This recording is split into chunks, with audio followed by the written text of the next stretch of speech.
வணக்கம். இன்றைக்கு வன்னிநேயத்தின் நிகழ்ச்சி வருஷா வருஷம் ஒவ்வொரு வருஷம் நடக்கிறது. அதனுடைய தொடர்ச்சியாக இன்றைக்கு நடந்து கொண்டிருக்கு. இந்த வன்னிநேயத்தினுடைய செயற்பாடுகளை பற்றி சொல்லுங்க. வணக்கம்.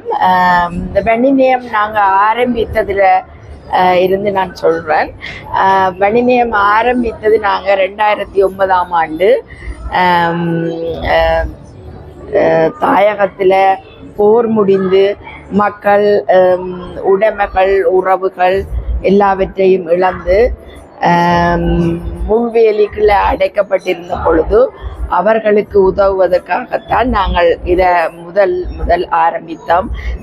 ஆரம்பித்த பொழுது 5 பேர் இணைந்து அதை ஆரம்பித்தோம். இன்றைக்கு மாறி ஆக்கள் அதுக்குள்ள வருகினோம் போகினோம். ஆனால் வன்னிநேயம் தொடர்ந்து இயங்கிக் கொண்டிருக்கிறது. ஆரம்ப காலத்தில் நாங்கள் செய்தது அடிப்படை தேவைகளை மக்களுக்கு பூர்த்தி செய்கிறதுக்குத்தான். ஏனென்று சொன்னால் அந்த நேரம் அவர்களுடைய உடைமைகள் எல்லாவற்றையுமே இழந்திருந்த நிலையில் ஆரம்ப காலம் எங்களுக்கு அடிப்படை தேவைகளை பூர்த்தி செய்கிறதா தான் நோக்கமாக இருந்தது. பேருந்து காலப்போக்கில் 2-3 வருடங்கள் செல்ல போரில் கணவனை இழந்தவர்கள், பெற்றோரை இழந்த பிள்ளைகள், அப்போ அவர்களுக்கு உதவி செய்வதற்காக அடுத்த கட்டமாக நாங்கள்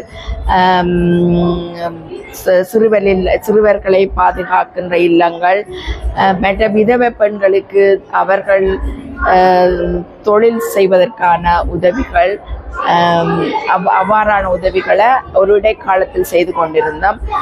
திருப்ப 2015ஆம் ஆண்டில் இருந்து என்னன்னு சொன்னால் அவர்கள் ஓரளவுக்கு தங்களுடைய சாதாரண நிலைக்கு திரும்பி கொண்டிருக்கிற பொழுது ஆனாலும் அந்த பிள்ளைகளுக்கு கல்விக்கு உதவுவதற்கு தேவை ஏற்பட்டது.